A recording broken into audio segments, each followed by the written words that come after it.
A quick one. If you know the handle of the Nigerian DSS and the Nigerian Army, please help me tag them.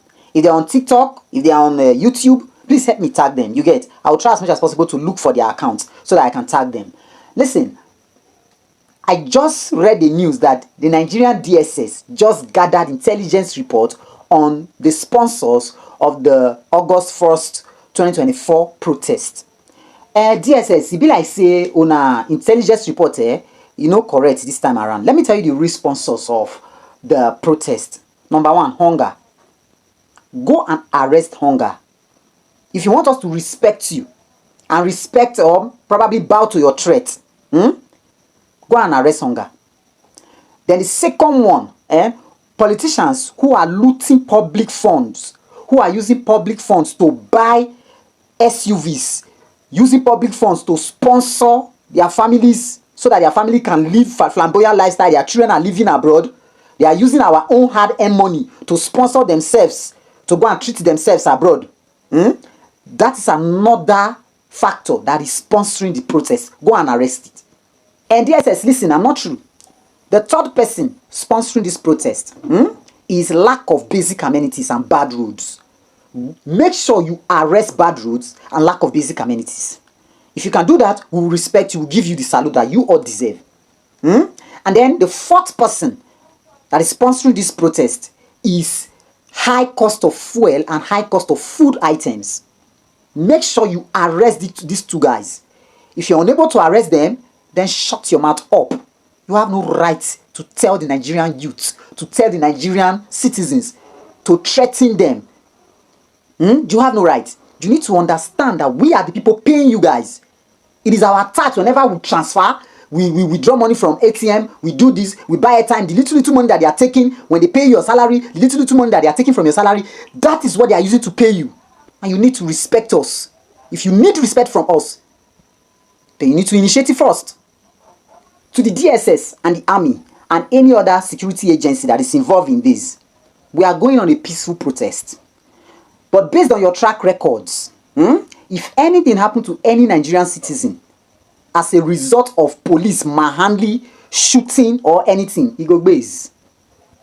You people need to understand that the level that we are now, we are not enough. You understand? Since you people don't want to understand it, that this fight that we are embarking on is for the good of the citizens and then the military men and the uniform men, since you people don't want to accept it, your organs at the top are there choking life out of you, but they are sending you to go and torment Nigerians that lack basic amenities, same way you lack basic amenities.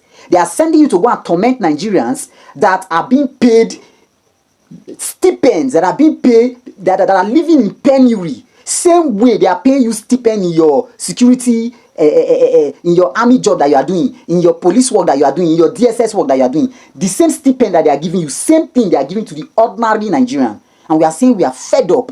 They are sending you to come and terrorize us. You guys are welcome on ITD. All of us will go join together, we go do the protest peacefully. But on ITD, say no be that one I want. We not go take them this time around. Do you know that Nigeria is a funny country? The same DSS that is not proactive, the same DSS that cannot gather any intelligence report on where kidnappers want to kidnap, on where armed robber, all manners of crime that is happening, they can't gather an inch of a report. The moment it gets to protest, bam, they'll gather the report quickly. They were in Nigeria here. They liaised with Interpol and they picked up Nnamdi Kanu. They can't pick any kidnapper like that. They can't. You can't allow Nigerian youth, the Nigerian citizens, to protest, but you allow kidnappers to make calls to the custodian, to the guardians of kidnapped victims. You allow kidnappers to make call, use a registered phone number to make calls to people. You pay 5 million naira. In this country, you can't gather intelligence report, you DSS. But when it comes to the ordinary Nigeria, that's where your strength will get up. Immediately you gather report.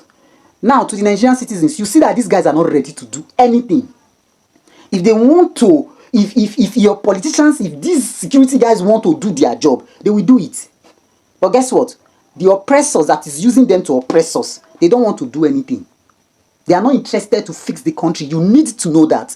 So you cannot sit down. I have been telling you this long ago. You cannot sit down right now. You can't say, oh, now then they do protest. It's annoying.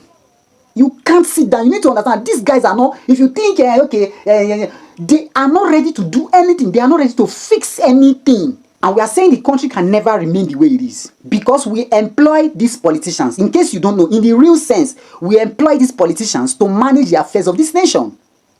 We can as well say enough is enough. And that our enough is enough can only make a say, can only have a stay when all of us team up together. If you pull yourself out, you are weakening the power. I'm talking to the Nigerian citizens right now. If for any reason you pull yourself out, you are weakening the power. Because we have the absolute power when all of us come together. And that is what they don't want. That is what they don't want. We all came together, we elected them. The same way, if we all come together, we can remove them. But if you leave it for the youth alone, if you leave it for people who are vocal online alone, then we can't do it. We are the one paying these politicians. We are the one paying the security people. They can't come and be threatening us. We are not their slaves. As a matter of fact, we are the one paying them. We employ them to do the job. And since they can't do it, then they should get out. Don't come here and be threatening somebody who is paying you. It's just because we've not woken up. If you wake up to these things I'm telling you, you will get angry. You will be so annoying. There will be this annoyance inside of you. Look at police that you are paying. He's coming to threaten you. Army that you are paying is issuing threat to you. And tomorrow now you make another recharge card. They will collect the tax. From there they will pay them. And they are coming to threaten you. And you are scared. Because from young, you've been programmed to be scared of the army uniform whenever you see it. To be scared of the police uniform whenever you see it. Do you understand? But when you actually think through these things, you realize that they can't talk to you anyhow. When you know who you are, you stand up to it. On night day, if I not receive what they tell us, now go chichichi, now chon. Like this, you know they pray, I don't feel fool now.